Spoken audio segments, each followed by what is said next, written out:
ओडिशार राज्यपाल एवं मुख्यमंत्री को जेड प्लस सुरक्षा जोगाई दिजाछि।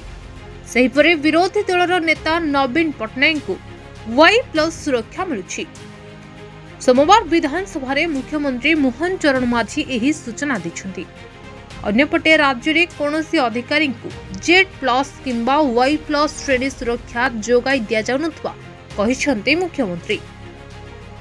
कांग्रेस विधायक पवित्र साउंता सोमवार विधानसभा प्रश्न करथिले कि राज्य में केउमानंकु जेड प्लस एवं वाई प्लस सुरक्षा मिलुछि।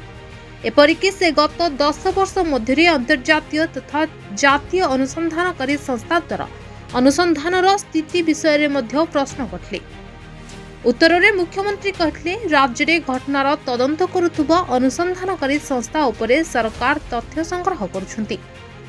चलित वर्ष अक्टोबर रे राज्य सरकार विरोधी दलर नेता तथा पूर्वतन मुख्यमंत्री नवीन पट्टनायक सुरक्षा को जेड प्लस रु वाई प्लस श्रेणी को ह्रास करछन्ति।